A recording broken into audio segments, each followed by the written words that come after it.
Good morning, good afternoon, good evening, whatever time of day it is, wherever you may be. I hope and pray that you're safe and all is well with you and yours. Today is July 15th, in the year of 2020. Boy, this is a hell of a year, isn't it?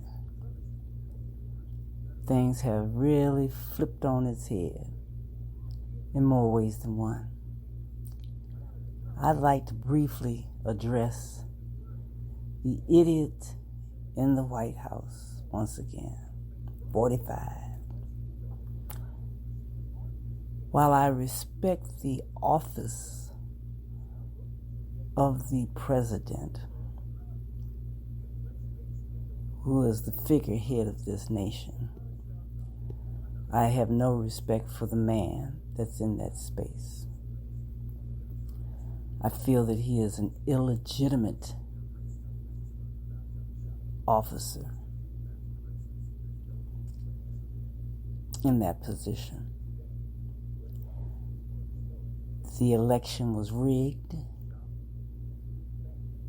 It was usurped by Russia and all the others that had a hand in that, in getting this fool in that position.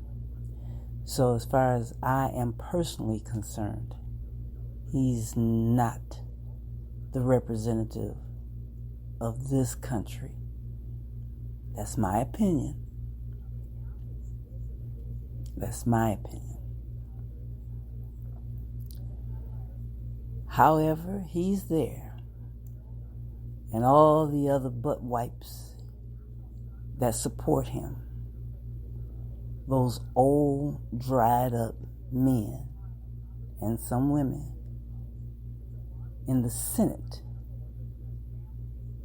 and in the House of Representatives that support 45. I don't know what's wrong with you individuals. I don't know what rocket ship you fell off of, but you need to be ashamed of yourselves for upholding a blatant sociopath, liar, deceiver,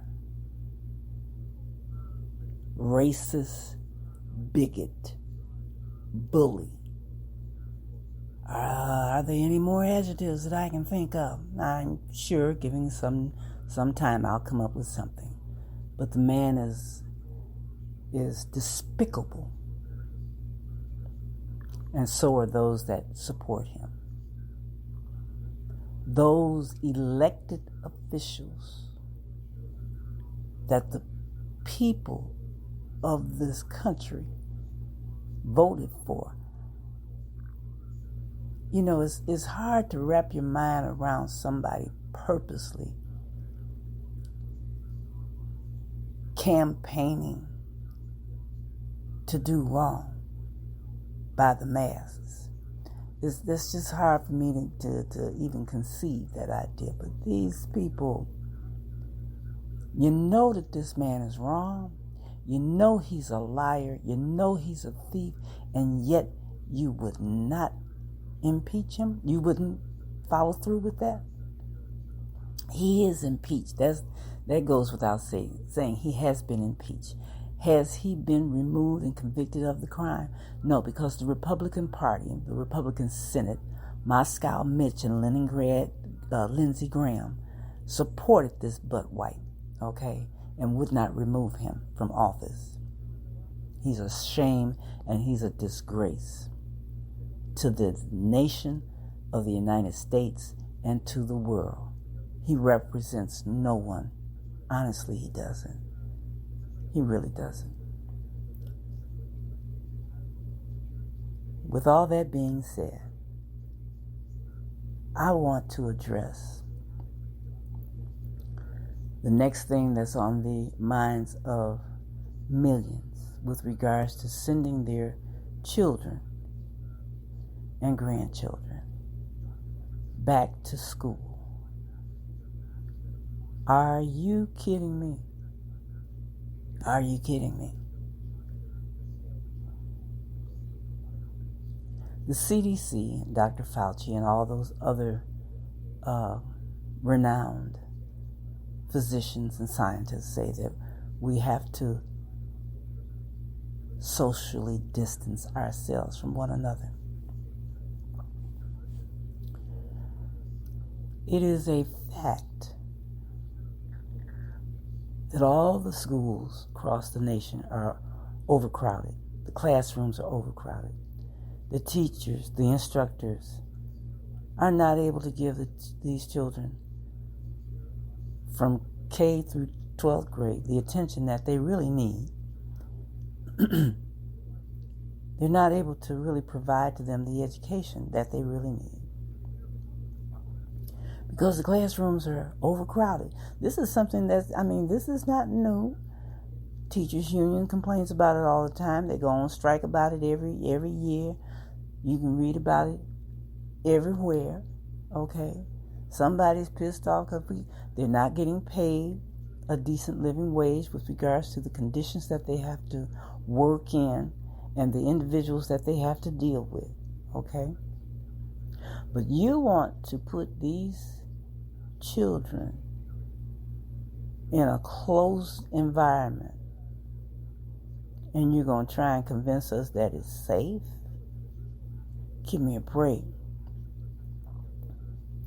All those in favor of opening the schools,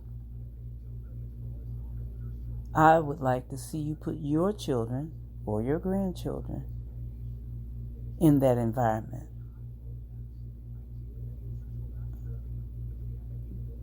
Give it a week. Give it 7 to 14 days. Put them in that environment and see what happens. And I'd also like to see you politicians put your children in those environments.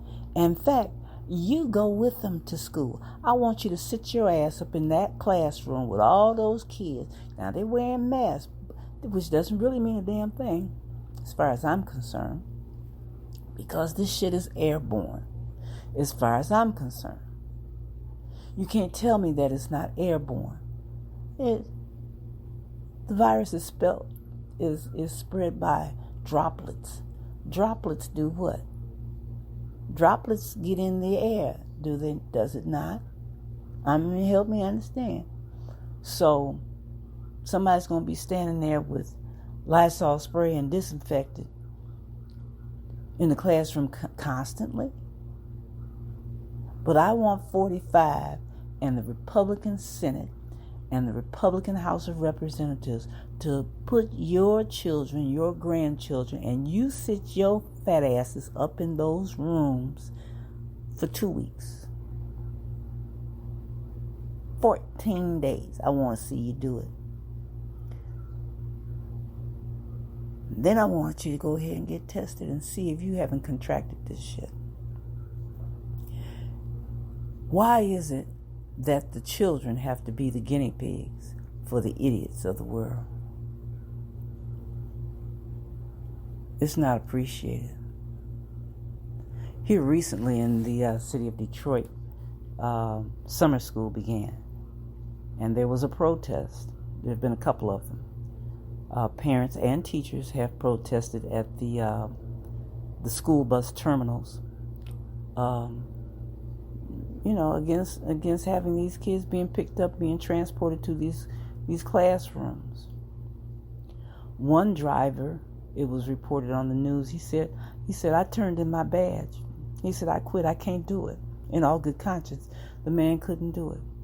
And there was a father, another gentleman that was interviewed, and he said, this doesn't make any sense. Why are we doing this to our children? True enough, people want to go back to their jobs, if they still have a job. They want to return to what's referred to as normal. Who's to say what we've been living is normal anyway, but I digress. Schools are not so much institutions of learning as they are full-time daycare for older children. Send your kids to school, you go to work. Time you get off work, kids out of school, yada, yada, yada. So the school in and of itself serves many functions. Like I said, it's a daycare. It's a place for children who, by no fault of their own, can get a meal. This nation, this country, these United States, it's fucked up. Then you think about it. But these people want to force these children into these schools. My children are grown. My son's in his 40s, my daughter's in her 30s. My son's children, they're young adults. And my daughter, she has a 2-year-old. But if they weren't that age, hell no, they wouldn't be going anywhere. I wouldn't let them.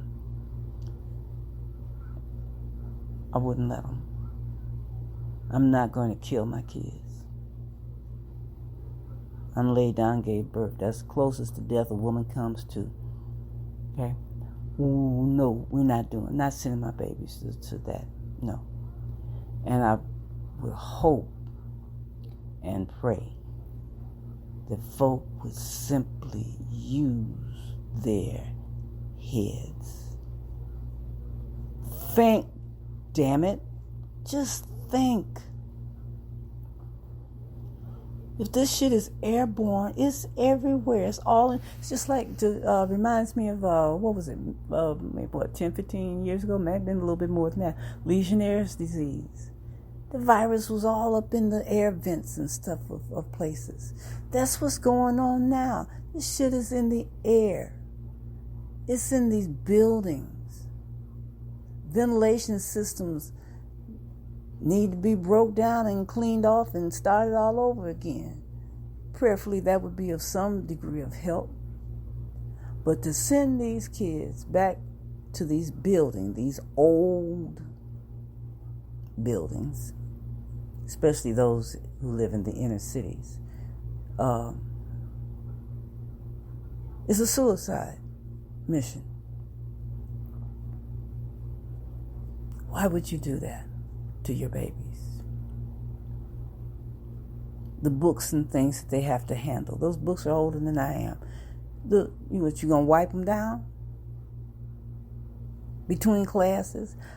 There's no way, let's think about this, that you can have 25 to 35 kids in a classroom and talk about they're gonna be sitting 6 feet apart. The rooms ain't that goddamn big. Think, mothers, fathers. Think, people.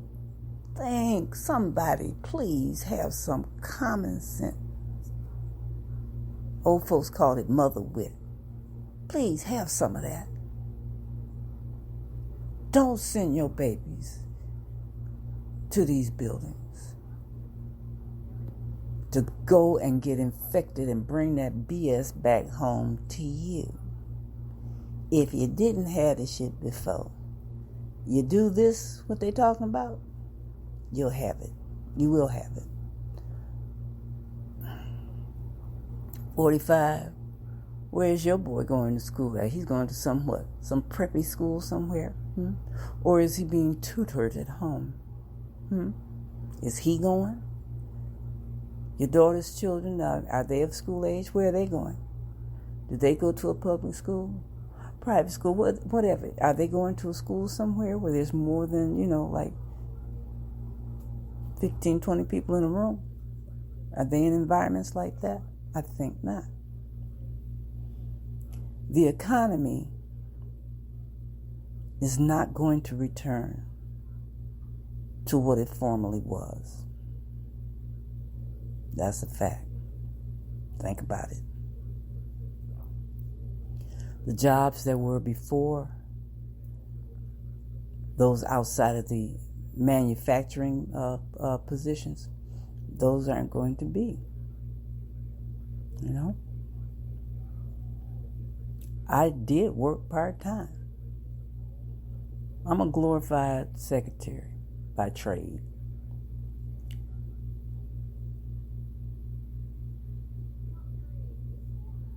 And in March, my birthday was the 13th of Friday. That Monday morning, I got the call, don't come.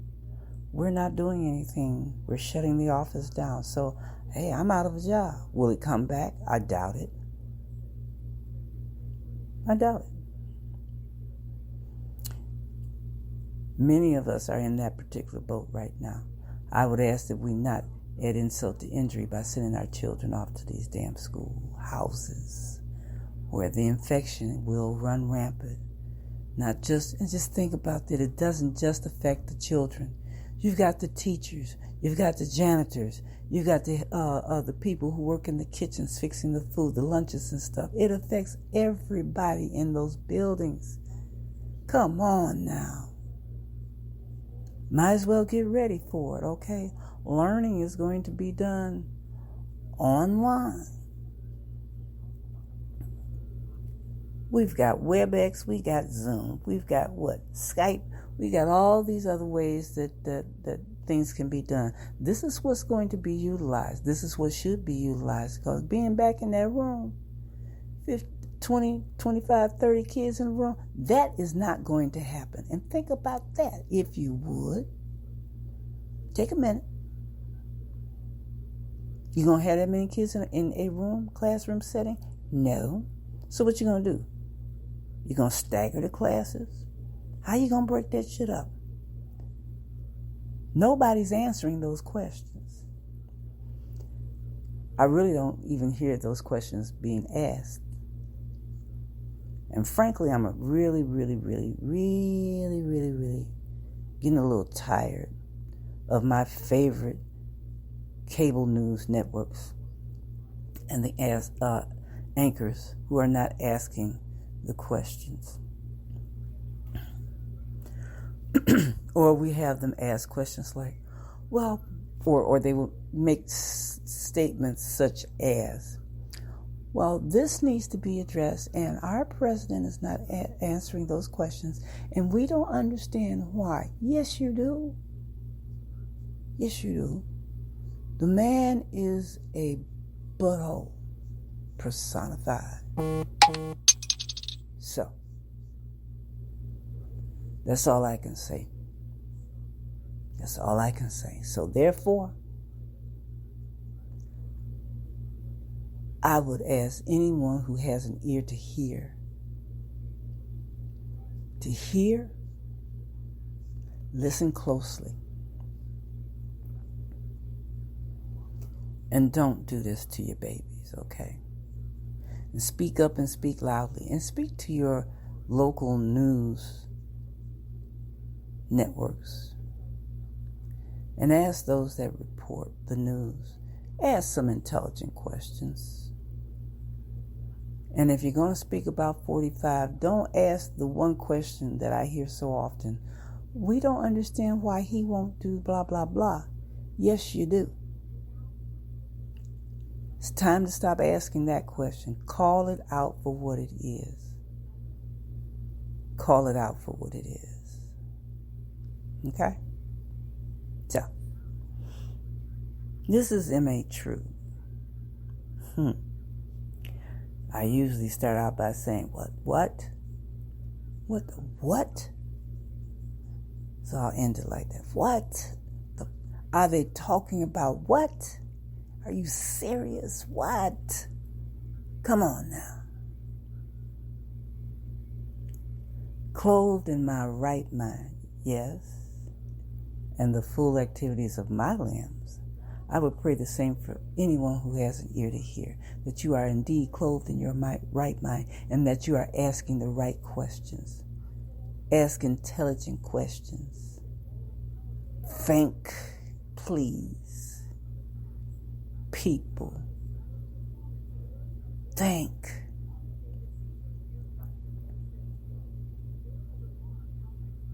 May you all be safe as much as you can be. Love your families. Those that are near and dear and those that are far away, love on your people.